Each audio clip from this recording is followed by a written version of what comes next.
At Starbound, we tell stories the human way, not with artificial voices or AI slop. In the end, what's HFY without humanity? Subscribe to keep it this way. My name's GeneralG. Let's begin. The possibility of an official investigation gained a rushed sense of certainty after 90% of the Deathworld expedition perished, leaving only the human leaders alive. Federation Inspector Gek was now about to meet the surviving humans for questioning, and his suspicion that they had committed a crime was only matched by his fear of the Deathworld itself, though the meeting site was supposedly safe. Gek's yellow fingers gripped the controls of his Federation-issued vessel, with more tension than he cared to admit. Each digit pressed against the smooth surface of the console, occasionally adjusting his descent trajectory toward the clearing below. His mind wrestled with the task ahead, churning through scenarios and possibilities like a computational device stuck in an endless loop. He could feel his antennae dropping against the yellow skin of his skull, hanging limp and listless. Any Virgan who saw him now would immediately recognize the display for what it was: profound reluctance, the kind that came from knowing you were about to do something dangerous and possibly foolish. Through the viewport, he spotted them, 3 figures standing near what appeared to be a bonfire, their arms raised in greeting, waving at his descending craft as if they were welcoming an old friend, rather than a Federation investigator who suspected them of murder. Gek drew in a deep breath, feeling it in his respiratory chambers, then released it slowly through his nasal slits. The gesture did little to calm his nerves, but it gave him something to focus on besides the gnawing dread in his gut. The humans below continued their cheerful waving, seemingly unbothered by the crimson light of the setting sun that bathed them in an ominous glow. As the ship landed, he realized that unlike those barbaric humans who seemed perfectly content breathing Deathworld air without protection, Gek had donned his full body armor before even entering the planet's atmosphere. He'd checked every seal 3 times before the descent, and even now, safely inside the cockpit, he could feel the suit's conforming weight against his body. When the landing procedures were complete, his yellow finger, trembling despite his best efforts to remain composed, reached out and pressed the button to open the side door. The ship's computer acknowledged the command, and hydraulics hissed as the door slid open. The ramp extended smoothly, unfolding until it touched the alien ground. The moment he stepped onto the ramp, he noticed the gravity. 1.7 galactic standard units pulled at his body, making each step require just a fraction more effort than he was accustomed to. It wasn't painful, not exactly. The Virgan were considered a strong non-Deathworlder species, their homeworld pressing gravity slightly above standard, but this was noticeably heavier. As he descended the ramp, he took in the landscape properly for the first time. The vegetation was wrong. That was his immediate impression, though he couldn't quite explain why. The colors were off, certainly. Where he expected the familiar greens and browns of ordinary flora, he instead saw deep purples and dark emeralds. But worst of all was the ever-present noise of predators, a constant and unsettling background chorus on this distant world. And then there were the humans, standing beneath the colors of that red sun that hung low on the horizon, painting everything in shades of crimson and shadow. Their faces were turned toward him, and they were smiling. Actually smiling. Gek's analytical mind stuttered at this detail, unable to properly categorize their expressions. It was neither the nervous, guilty smile of criminals worried about an investigation, nor the somber, grief-stricken faces of leaders who had just lost the majority of their team. These humans looked almost relaxed, as if they were simply enjoying an evening outdoors, rather than awaiting questioning in a mass death incident. It was weird. Deeply, profoundly weird. Gek straightened his posture as best he could under the increased gravity and began his approach to the bonfire. He was a Federation inspector, after all, representing the most powerful government body in known space. These humans needed to understand that he was not someone to be trifled with, that he had the full weight of the law behind him, even if, he thought bitterly, his superiors had seen fit to send him here alone, without backup, without the military support that any reasonable person would consider absolutely essential when investigating potential murders on a Deathworld. The bonfire crackled and popped as he approached, throwing light across the clearing. Up close, he could see more details. 2 of them were clearly male, 1 female. They wore clothing that seemed entirely inadequate for a Deathworld, simple fabric garments that left their arms and faces exposed to the elements. No armor, no environmental suits, just cloth and leather. It was insane. One of the males stepped forward as Gek came within comfortable speaking distance. He was tall, even for a human, with dark hair that had been cropped short. His skin was tanned from sun exposure, and he had the kind of confidence that came from experience. He smiled, revealing those distinctive flat human teeth, and extended a hand in a human gesture of greeting. "Inspector Gek, I presume," the human said. "I'm Caleb. This is my brother Adrian." He gestured to the other male, who looked similar enough that their sibling relationship was obvious. "And this is Maeve, Adrian's girlfriend, and the boss of our little mercenary family camping trip." Gek stared at the extended hand for a moment, his translator implant processing the words and providing context for the gesture. Right, humans liked physical contact as a greeting ritual. He reached out awkwardly with his own hand, and Caleb's grip was firm but not threatening. The human's skin was warm against his armored glove, warmer than a Vergan's would be. Deathworld physiology, adapted for higher metabolic rates. "A pleasure," Gek managed, though his tone suggested it was anything but. He withdrew his hand quickly and nodded to the other 2. Adrian offered a casual wave rather than another handshake, seeming to pick up on Gek's discomfort. Maeve simply smiled, her red hair catching the firelight in a way that made it look like it was burning. "Mercenary family camping trip?" Gek repeated, unable to keep the confusion from his voice. "Is that some form of human humor?" All 3 humans laughed at that, though not in a mocking way. It was genuine amusement, the kind that came from recognizing an absurdity. Caleb grinned wider and nodded. Yeah, you could say that," he replied. "We've been calling it that since the first official expedition designation was too much of a mouthful. XRF-2243 doesn't exactly roll off the tongue, you know." Gek didn't know, actually, but he decided not to pursue that tangent. He had more important matters to address. He drew himself up to his full height, which was still shorter than any of the humans, and adopted what he hoped was an appropriately stern expression. "I'm here on official Federation business," he began, his voice taking on the formal cadence he'd been trained to use during investigations. "As you are no doubt aware, an expedition of 30 sentient beings entered this planet's surface 1 week ago. Of those 30, only 3 remain alive, all of them humans, all of them in leadership positions. I'm sure you can understand why the Federation finds this situation highly suspicious." He paused, watching their reactions carefully. This was the moment where guilty parties typically began to show signs of stress. Increased heart rate, perspiration, nervous gestures, verbal stumbling. The 3 humans exchanged a long look.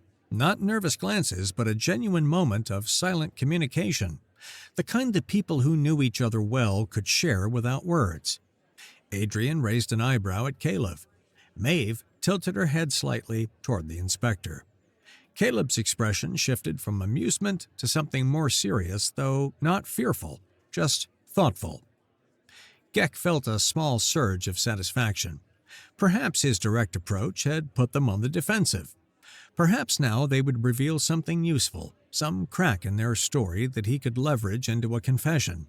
He waited, maintaining his stern posture, his antennae finally beginning to lift slightly as his confidence grew. Then Caleb reached into his pocket. Gek's hand moved instinctively toward the weapon at his belt, but before he could draw it, Caleb tossed something small toward him. It was a casual throw, underhand, the kind you'd use with a friend, not an adversary. The object tumbled through the air, and Gek reached up to catch it. His coordination, thrown off by the unfamiliar gravity and the unexpectedness of the gesture, failed him completely. The small device sailed past his hand and clattered onto the ground near his feet. He stared at it for a moment, feeling distinctly foolish, then bent down carefully to retrieve it. The device was a standard data storage unit, the kind used for body camera footage and environmental recording. It sat in his palm, innocuous and ordinary, while Gek tried to process what had just happened. "Those are the files from our body cams," Adrian said, his voice casual but clear. He'd moved to sit on a log near the fire, getting comfortable as if settling in for a long conversation. "Every single death is recorded there. All the stupid decisions that killed those people the Federation assigned to our team. Everything's documented." "Assigned isn't quite the right word," Maeve interjected, and there was an edge to her voice now, the first hint of something other than friendliness. She remained standing, arms crossed, her expression still pleasant but her eyes sharp. "Forced upon us would be a more accurate terminology." "Yep," Caleb agreed simply, moving to join his brother by the fire. He stretched out his legs toward the flames and laced his fingers behind his head, the picture of relaxation. Gek stood there, holding the data device, trying to understand what was happening. This wasn't how investigations were supposed to go. Suspects didn't just hand over evidence. They didn't sit down casually and wait for you to review their alleged crimes. They certainly didn't correct your terminology while doing so. His training kicked in after a moment of stunned silence. Evidence had been presented. The rules demanded he verify its authenticity. With movements made clumsy by confusion and the damned armor, he retrieved a data pad from the utility pouch at his belt. The device unfolded in his hands, screen activating at his touch, and he inserted the data storage unit into the appropriate port. "AI," he said aloud, activating his ship's computer through his neural implant. "Analyze this data for authenticity. I need to know if it's been tampered with or fabricated." There was a pause, barely 3 seconds long, as the sophisticated analysis programs did their work. Then a calm synthetic voice spoke directly into his ear through the implant, inaudible to the humans around him. "Data appears legitimate, Inspector, cross-referencing timestamps, metadata, and internal consistency markers. No signs of tampering detected. The device contains body camera footage from 3 separate sources, covering a period of 7 local days. Preliminary scan indicates documentation of multiple fatality incidents. Additionally, based on initial analysis of the footage, the human subjects appear to have made considerable effort to preserve the lives of other expedition members. Recommendation: the planet's environmental hazards appear to have been the primary cause of deaths, rather than any deliberate action by the surviving humans." Gek's antennae went completely limp again. His mind, already struggling with the situation, now felt like it was trying to process information through thick mud. How was this possible? He'd come here expecting to find criminals, to uncover a plot, to solve a mystery. Instead, the AI had casually informed him that not only was the evidence apparently genuine, but that the preliminary analysis cleared the humans of wrongdoing. He stood there, frozen in place, staring at the datapad in his hands without really seeing it. The numbers and data streams flowing across the screen meant nothing to him in that moment. His entire framework for understanding this situation had just collapsed. "Inspector?" Maeve's voice cut through his confusion. "Are you okay? You've been standing there for like a minute without moving." Gek looked up to find all 3 humans watching him with expressions of concern. Actual concern, not the fake kind that guilty parties wore when pretending to care about an investigator's well-being. Adrian had half risen from his seat, as if preparing to help if Gek collapsed. Caleb had leaned forward, his relaxed posture abandoned.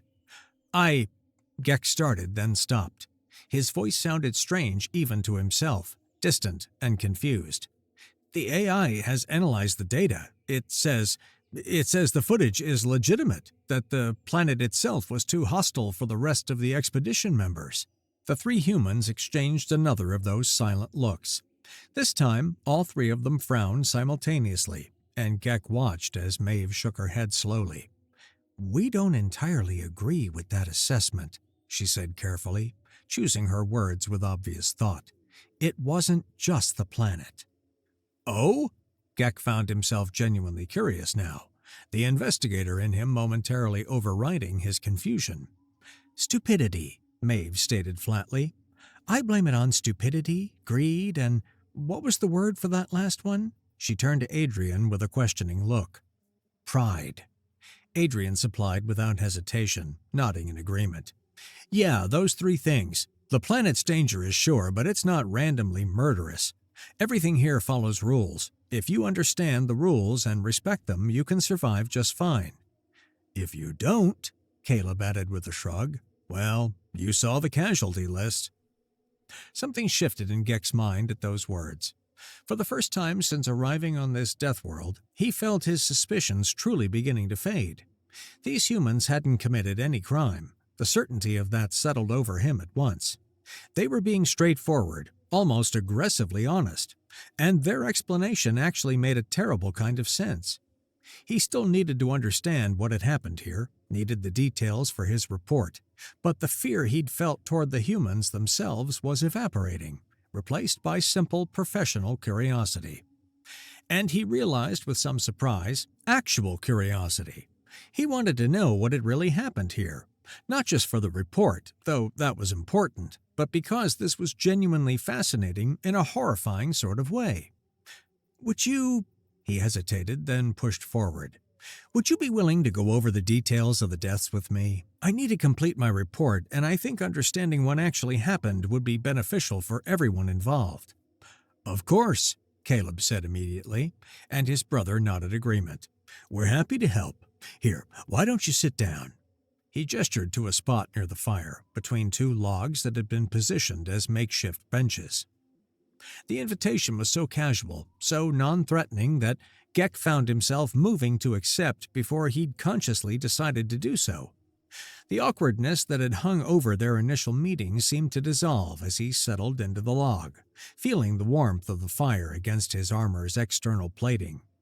The humans repositioned themselves as well, creating a rough circle around the flames. It felt less like an interrogation now and more like, well, like people sharing stories around a campfire. The shift in dynamics was so complete that Gek felt slightly dizzy from it. So, he began, pulling up the datapad and preparing to take notes. Let's start with the first death. When did that occur? First day, Adrian said without hesitation. About 4 hours after we made planetfall. The Rapilli couldn't keep their mouths shut long enough to actually assess the environment. The AI should be able to find it in the files, Maeve added helpfully. Just search for the date of arrival and about midday local time. Gek interfaced with the datapad through his neural implant, sending the search parameters to the device. The AI responded instantly, pulling up the relevant footage and, through his implant's augmented reality function, displaying it in a floating window that only he could see. The technology was remarkable, allowing him to view the footage while maintaining awareness of his physical surroundings, the window transparent enough that he could see through it to the real world beyond. The footage showed the full expedition group, and Gek felt a pang of sadness at seeing so many beings alive and whole, knowing what was to come. The Rapilli were immediately obvious, a cluster of green-scaled bipeds with distinctive crested heads. They were loud, their voices carrying clearly, even through the recording equipment, and they were arguing with the humans.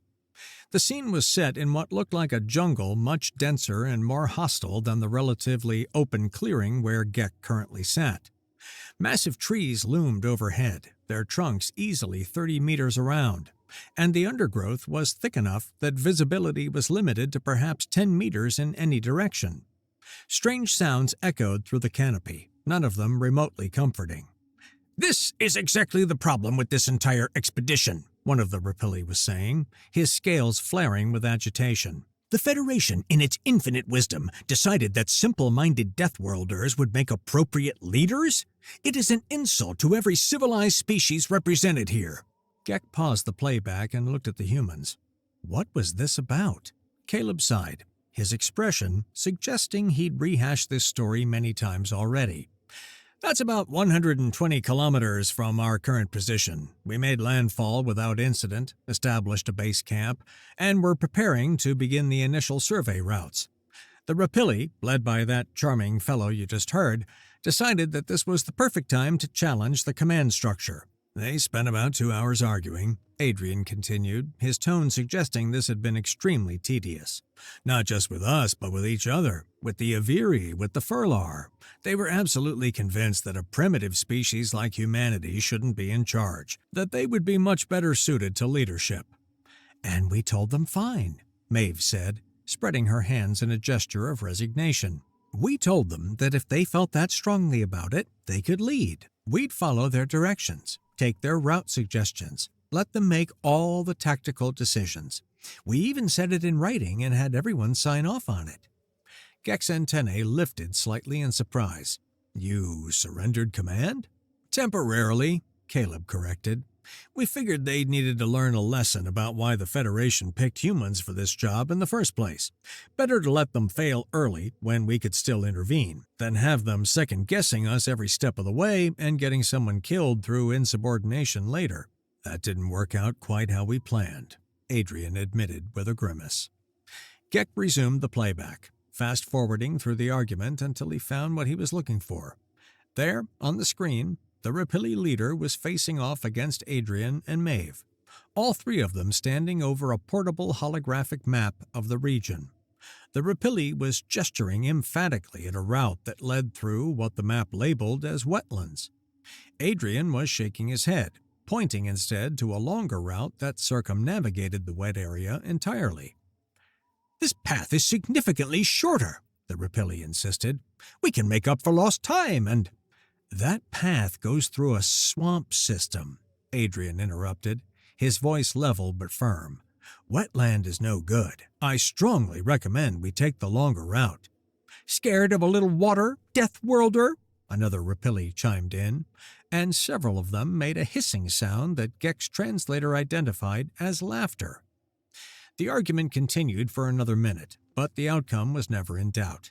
The Rapilli outnumbered the humans on this particular discussion, and they'd brought the Aviri and the Furlar around to their position by emphasizing the time they could save. Finally, Maeve threw up her hands in a gesture of surrender. "Fine," she said, and even through the recording, Gek could hear the frustration in her voice. "You're in charge. We go through the swamp, but we're keeping our weapons hot and our spacing wide. First sign of trouble, we retreat immediately. Everyone clear?" The expedition moved out moments later, following the Rapilli's chosen path. Gek watched as they descended from the higher ground into an area where the tree gave way to twisted vegetation that grew directly from standing water. The footage became more erratic as the team members struggled with the terrain, and Gek could see why. The water was murky, dark enough that the bottom was invisible, and the ground beneath was treacherous, forcing everyone to move slowly and carefully. They were perhaps 10 minutes into the swamp when it happened. The water erupted. That was the only way Gek could describe it. One moment the expedition was carefully picking its way through knee-deep water, and the next, the surface exploded upward in multiple places at once. Creatures emerged, and Gek felt his respiratory chambers constrict in atavistic fear. They were serpentine, easily 8 meters long, and as thick around as a Rapilli's torso. Their scales were black and green, blending perfectly with the murky water, and their heads were primarily mouth, opening to reveal multiple rows of needle-like teeth. The Rapilli at the front of the column didn't even have time to scream. The creatures moved with horrifying speed, striking like projectiles launched from weapons. One moment, the Rapilli leader was standing there, weapon half raised, and the next, he was simply gone, pulled beneath the water so fast that the splash hadn't even settled. His companions fared no better. Gek counted 5 of the snake creatures, and they struck simultaneously, with coordination that suggested either pack intelligence or hive mind. Each one found a target among the Rapilli, and each strike was instantly fatal. The humans, positioned further back in the column as befitted their temporarily subordinate status, reacted immediately. Caleb was shouting orders, directing the remaining expedition members to fall back to higher ground. Adrian had his weapon up and was firing at the creatures, though his shots were carefully placed to avoid hitting anyone in the retreat. Maeve had grabbed an Aviri who'd frozen in panic and was physically hauling them back towards safety. Within 30 seconds, it was over. The surviving expedition members had retreated to solid ground. Weapons trained on the water, but the creatures had disappeared back beneath the murky surface as quickly as they'd appeared. Of the more than 10 Rapilli who'd entered the swamp, none returned. Gek paused the playback, his hands shaking slightly inside his armor. He looked up at the humans, who were watching him quietly, their expressions somber now. "I suppose," Gek said, and he could hear the tremor in his own voice despite his efforts to control it. "Those would be the deaths related to pride?" To his surprise, Caleb let out a short bark of laughter. "Yeah, that's a fair assessment. Look, we're not happy about what happened to them. They were idiots, but they didn't deserve to die like that. The thing is," he paused, choosing his words carefully, "the Rapilli have a long history in the Federation of overestimating their capabilities. They come from a standard environment world, have enjoyed a peaceful civilization for thousands of years, and somehow got it into their heads that their tactics alone are enough to survive anywhere." "They aren't," Maeve added quietly. "Not here, not on planets like this one." Gek found himself nodding. He was actually surprised to find himself taking the news so well. Perhaps it was because he'd known some Rapilli during his career, had seen their arrogance firsthand. They weren't a bad people, not really, but they did have a tendency toward overconfidence that could be grating even in safe environments. "You seem to be handling this better than we expected," Adrian observed, studying the inspector with curious eyes. "I would not be unreasonable without reason," Gek replied, trying to inject some professional dignity back into his voice. The effect was somewhat ruined by the way his antennae kept drooping every time he thought about those creatures in the water, but he did his best. "The evidence speaks for itself, and I'm trained to follow evidence rather than prejudice." He looked back at the datapad, scrolling through the timeline. "Let's move on to the next deaths. When did those occur?" "Day 4, Caleb supplied. "After we'd established that maybe the humans should be in charge after all." Gek pulled up that section of the footage, noting briefly the scene where the remaining expedition members, shaken and reduced in number, formally acknowledged human leadership. He skipped past it with just a quick comment acknowledging what he'd seen, then moved forward to find the next fatal incident. The footage jumped to a new location, different terrain entirely. They'd left the lowland swamps and moved into what looked like a cave system. The expedition was moving carefully through a narrow passage, lights from their equipment casting shadows on rock walls. The walls weren't smooth, but were instead covered in what looked like ridges and protrusions that almost resembled bone. Then the passage opened into a larger chamber, and everyone stopped. Gek felt his skin prickle beneath his armor as he stared at the scene. The chamber was vast, easily 50 meters across, but that wasn't what commanded attention. It was the eyes. Red eyes, each one larger than Gek's head, staring at the expedition from the darkness at the far end of the chamber. He couldn't see the body of whatever creature possessed those eyes. He could only make out vague hints of something massive lurking in the shadows, but the eyes themselves were hypnotic and terrifying. In the footage, the 3 humans had moved to the front of the group without even discussing it, and their voices were calm, even in that situation.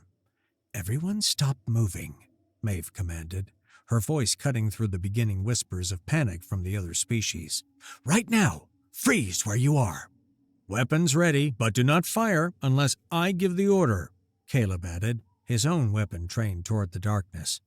"This creature responds to movement and perceived threats. We've studied the scans, and it's a very powerful predator, but it's not aggressive unless you trigger its hunting instinct." "Which means," Adrian said, speaking slowly and clearly, as if to children, "you stay absolutely still. You don't run, you don't make any sudden movements. We're going to back out of here slowly, maintaining our formation, and as long as nobody panics, nobody has to die today." Gek watched as the humans began coordinating a careful retreat. The Furlar, to their credit, seemed to understand the gravity of the situation and were complying with the instructions, moving with slow steps that maintained their formation. Even in the recording, Gek could see the fear on their faces, but they controlled it. The Aviri did not.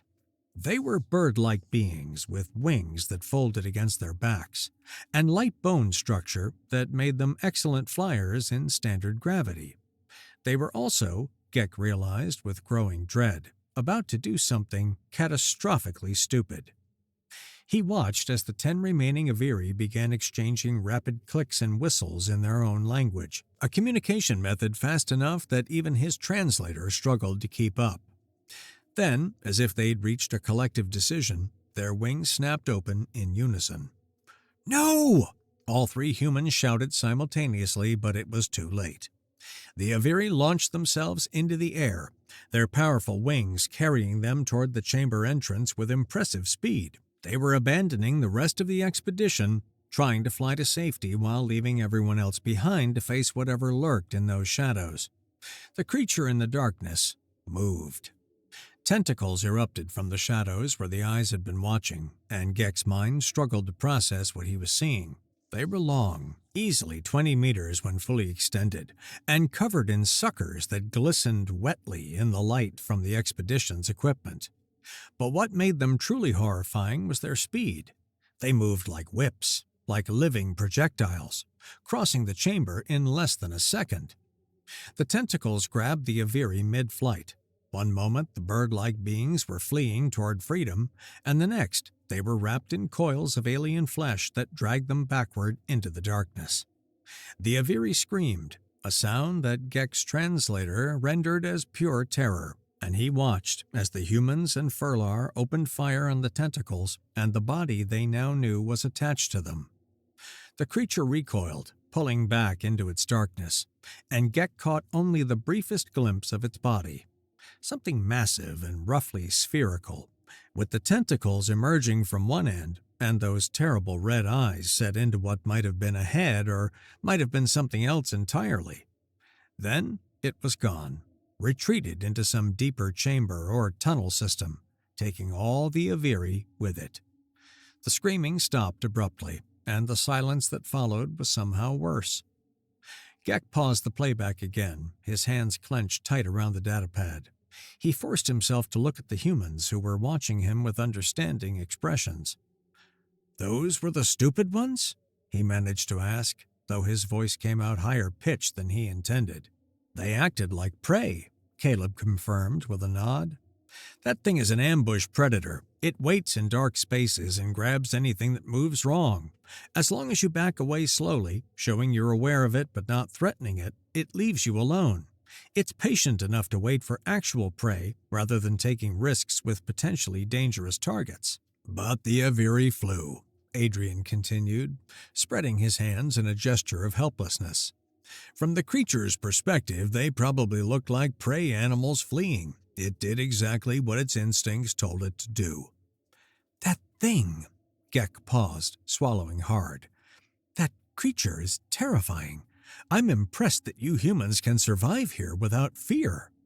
All 3 humans stared at him for a moment, and then Maeve repeated his words in a tone of complete disbelief. "Without fear?" Then they burst out laughing. Not polite chuckles or restrained amusement, but genuine, unrestrained laughter that echoed across the clearing and made Gek jump in surprise. Caleb was bent over, hands on his knees, while Adrian had thrown his head back and was laughing at the alien sky. Maeve was wiping tears from her eyes. "Oh, man," Caleb gasped between laughs. "That's the best thing anyone said to us all week." "Without fear?" Adrian repeated, still chuckling. "Inspector, that thing is scary as hell. We were absolutely terrified of it." "We spent an entire day studying the area before we even got near that cave system," Maeve added, her laughter subsiding into giggles. "And we only went in because we needed to map the passage for the survey. If we had any other option, we would have taken it." "The trick isn't being fearless," Caleb explained. his expression becoming more serious, though amusement still danced in his eyes. The trick is being smart enough to not become prey and being respectful enough to give the local apex predators their space unless you're ready to bring a fucking artillery team to the party. Gek felt something shift in his perspective. He'd been thinking of the humans as fearless because they survived here, but that wasn't it at all. They were afraid. They just controlled that fear and used their intelligence to navigate the dangers rather than fleeing from them or comforting them directly. For a moment, he seriously considered simply leaving. Right now, this planet was dangerous enough to frighten even humans, and he was nowhere near as capable of survival here as they were. His ship was right there, powered up and ready to go. He could file a preliminary report, recommend further investigation by someone else, someone with better resources and more support. But no, he'd come this far, heard this much of the story. He at least needed to understand how the Furlar had met their end. It would be incomplete to leave now, unprofessional even, regardless of his very reasonable fears. "Right," he said, steadying himself and trying to inject some authority back into his voice. "Let me continue with the investigation. The Furlar, how did they die?" He fast-forwarded through the footage, watching days compress into minutes as the expedition moved through various terrain. The timestamps showed them establishing camps, conducting surveys, documenting flora and fauna. The group had been reduced to just 8 now, 3 humans and 5 Furlar. The Furlar were quadrupedal beings, vaguely reminiscent of canines but with longer, more flexible limbs and a coat of dense fur. The footage finally slowed as Gek found what he was looking for. A heated discussion taking place in what appeared to be a valley filled with crystalline formations. The crystals were extraordinary, glowing in massive clusters that rose from the ground like fountains. They were translucent and beautiful, but what made them truly remarkable was what they were glowing from. The base of each crystal formation was organic, not rock, not mineral deposits, but something that looked distinctly biological. Tissue-like structures from which the crystals emerged like hair or scales. The entire valley floor was covered in these organisms, and the crystals they produced were everywhere, some small enough to fit in a hand, others large enough that they towered over the expedition members. The discussion was already in progress when Gek turned into the audio. The Furlar pack leader, her fur shifting to show streaks of excited gold, was gesturing expansively at the crystals around them. "Look at them! These formations must be worth a fortune to the Federation's Xenobiology Division alone, not to mention the potential commercial applications. If these crystals have any practical properties, we could all retire on the profits from this valley." One of the other Furlars was already pulling a portable analysis device from his pack, running it over the nearest crystal. "I can already see the money. The humans are right that we should mark this location, but we'd be fools to leave without taking samples." "Substantial samples," another Furlar added, her fur showing the same excited gold as her pack leader. "Enough to prove the value and secure our claim to discovery rights." In the footage, the 3 humans were standing slightly apart from the Furlar, their expressions showing varying degrees of concern. Maeve had her arms crossed, her body language clearly indicating disagreement. Adrian was shaking his head slowly, and Caleb had adopted what Gek was beginning to recognize as his explaining something to people who don't want to listen posture. "We're not saying the crystals aren't valuable," Caleb was saying, his tone patient but firm. "We're saying that we don't understand the ecosystem here yet. Those organisms growing the crystals are clearly alive. We don't know if they're dangerous when disturbed. We don't know if they're connected to other creatures in the area, which is exactly why we should collect samples for study," the Furlar pack leader countered. "How else will we learn about them?"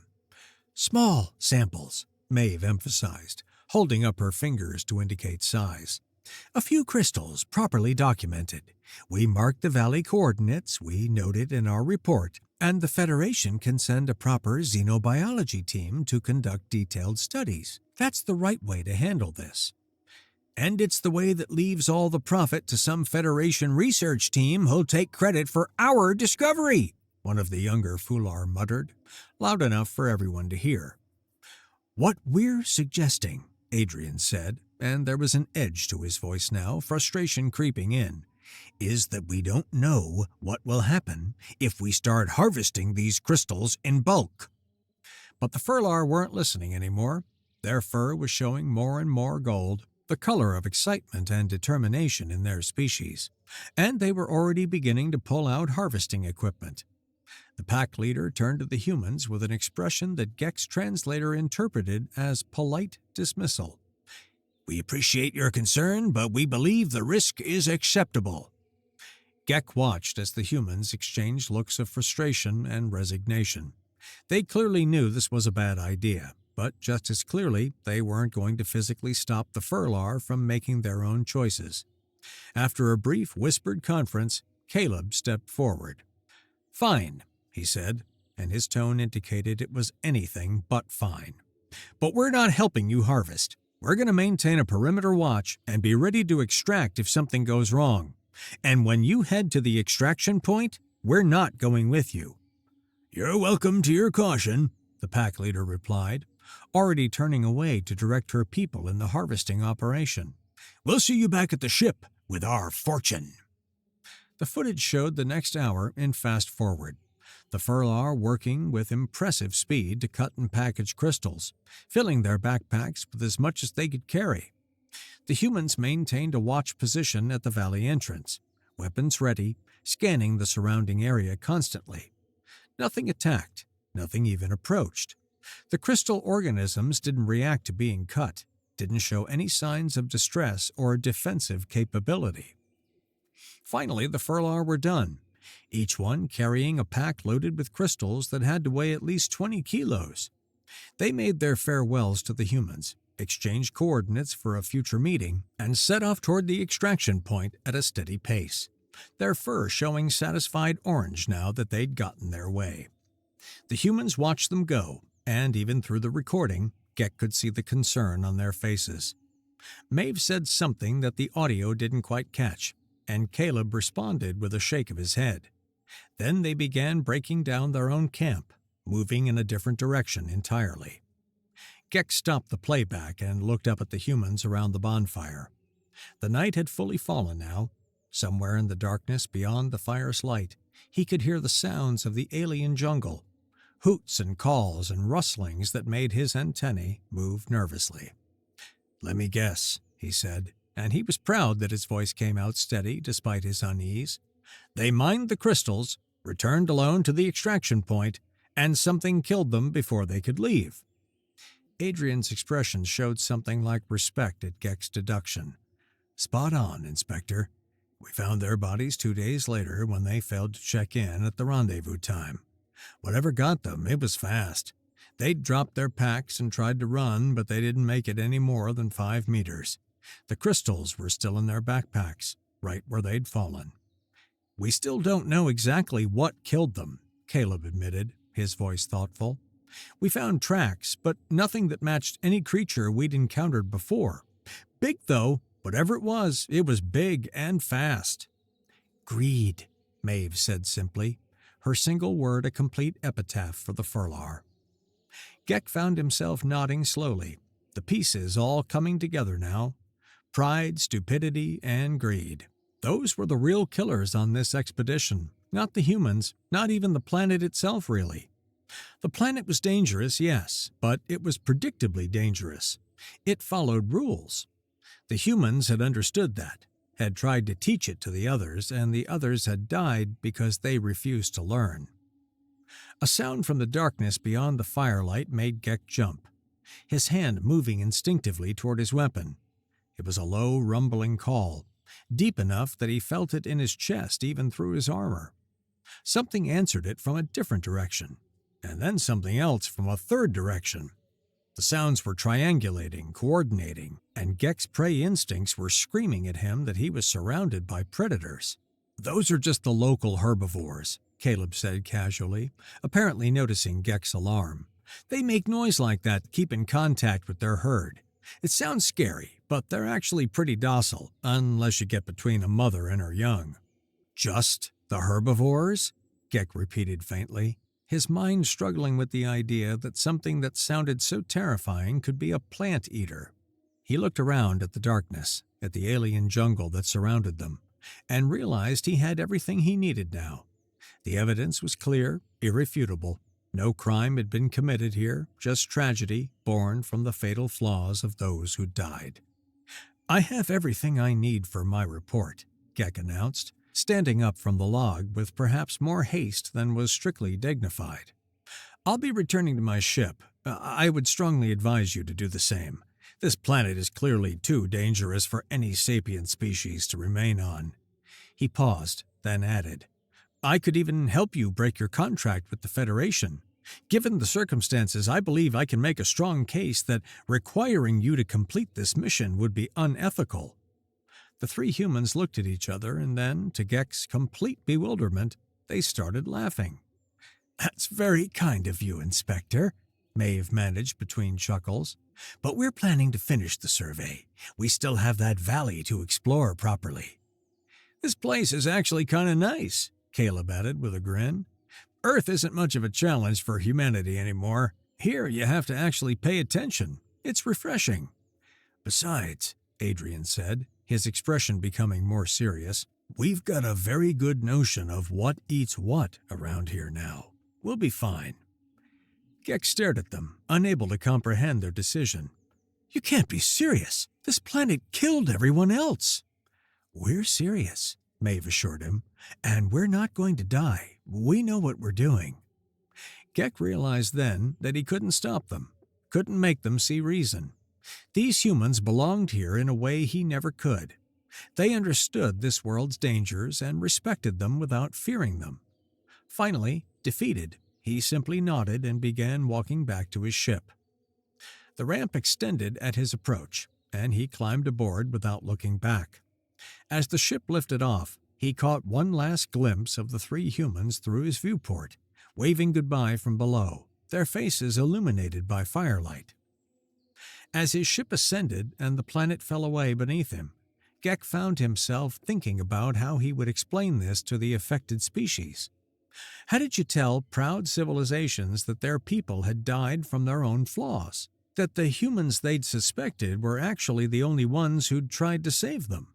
The truth was going to be uncomfortable, politically complicated, perhaps even dangerous to his career. But it was the truth, nonetheless. The humans were innocent. They'd done everything right.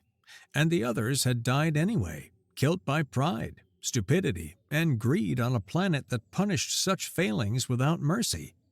Looking at the receding world one final time, Gek realized something profound. Perhaps humans and those monsters weren't so different after all. Both came from harsh worlds. Both understood violence and survival as fundamental truths. The other species had either forgotten those lessons or never learned. The humans remembered, and because they remembered, they survived.